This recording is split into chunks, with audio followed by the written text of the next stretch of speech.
ہمارے ہاں ایک تو مسئلہ یہ ہے کہ علماء کرام سے بھی جب بات کی جاتی ہے یا تو ہماری یہ مذہبی تربیت نہیں ہے. ہم یہ حیران ہوتے ہیں دیکھ دیکھ کر کہ بہت ساری ہماری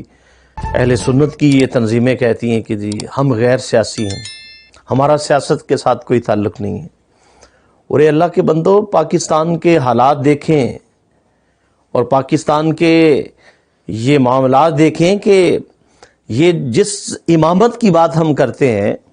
جو ائمہ ہم تیار کر رہے ہیں، جو خطبہ ہم تیار کر رہے ہیں، جو علماء ہم تیار کر رہے ہیں، یہ تو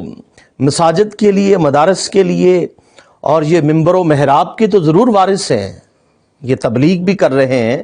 اور یہ اپنا مذہبی فریضہ ضرور سر انجام دے رہے ہیں، لیکن جب تک ہم ان کو عملی میدان میں سیاسی اعتبار سے تیار نہیں کریں گے اور اس پارلیمنٹ تک نہیں لے جائیں گے جہاں قانون کا نفاذ ہوتا ہے، تو پھر ہماری کون بات سنے گا؟ اور کس انداز کے ساتھ جو ہے ہم پھر اسلامی قانون کے نفاذ کی بات کرتے ہیں جب ایسی جماعتیں آ جائیں گی، جب ایسے لوگ آ جائیں گے جو یہود و نصارہ کے، جو یورپ کے پروردہ ہیں اور ان کے کہنے پر پالیسیاں بنائیں، ان کے کہنے پر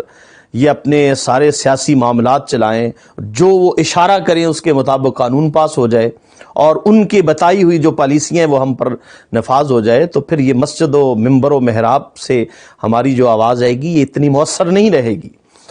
اور جب تک ہم پارلیمنٹ تک نہیں پہنچیں گے، اور یہ ہر وقت کہتے رہنا جی ہم نے سیاست میں آ کے کیا کرنا ہے، ہم مدارس چلا رہے ہیں، ہم خانقاہوں میں بیٹھے ہیں. اور اقبال رحمۃ اللہ علیہ نے شاید انہی لوگوں کے لیے کہا تھا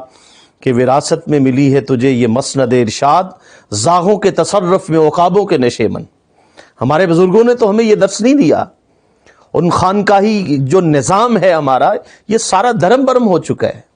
یہ سب ختم ہو چکا سسٹم. اب کیا ہے؟ اب یہ ایک مرید کریں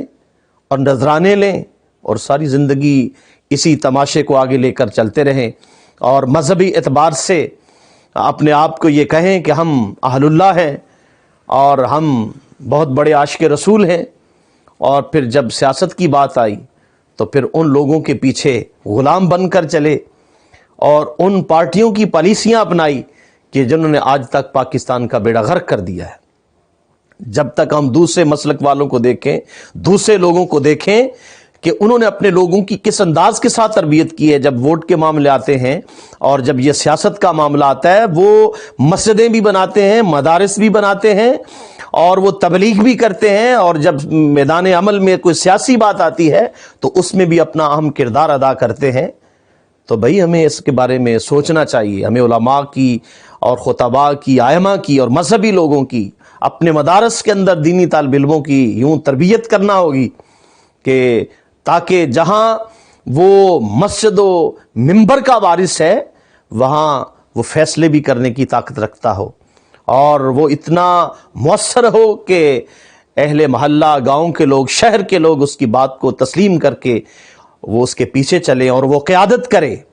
اور یہاں تک کہ ایسے نمائندوں کو پارلیمنٹ تک پہنچانے کی یہ تگ و دو میں ہم لگیں کہ جو اسلامی قانون کا نفاذ کریں. جب تک ہم ایسے بندے پارلیمنٹ میں نہیں بھیجیں گے، آپ کالج اور یونیورسٹی کو دیکھیں جا کر کس طرح نصاب تعلیم کے اندر اغیار کی کہانیاں، اغیار کے قصے،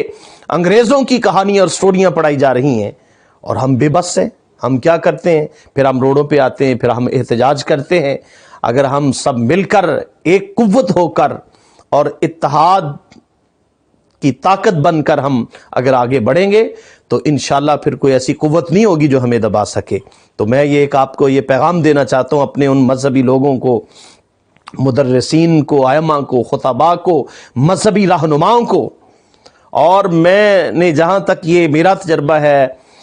جہاں تک میں نے پریکٹیکل کیا ہے، یہ نچلی سطح پر جو عوام الناس ہے وہ تو بیچارے یہ ترس رہے ہیں اس بات کو کہ کاش کہ ہمارے اوپر لیڈر، ہمارے مشائخ، علماء جو ہے وہ اتحاد کی فضا قائم کر لیں.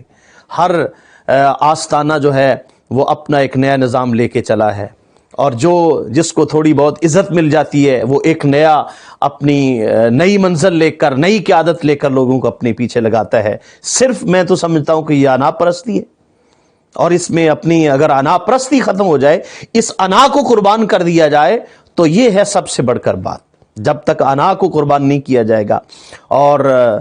جب تک دوسروں کو ساتھ ملا کر نہیں لے جائیں گے تو کسی کی بھی عزت نہیں ہوئی. عزت اسی میں ہے کہ سب مل کر ہم